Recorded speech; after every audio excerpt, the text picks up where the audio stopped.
We have a series of education programs, starting with the focus on youth. At the core, child sponsorship, which is tuition education, kindergarten through high school.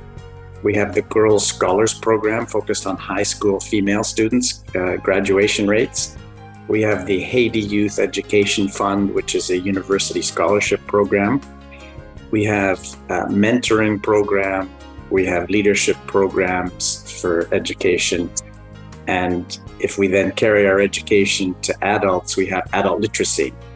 With adult literacy, we also have cooking classes, we have sewing classes. If we then think of economic empowerment programs, we have a small business loan program focused on our adults and some university students. We also have some new programs that we're looking at for economic empowerment with the Girls Scholars Program, a business proposal, and leveraging the community center for economic empowerment is a new program we're developing, which is really exciting, thinking about it on a larger scale.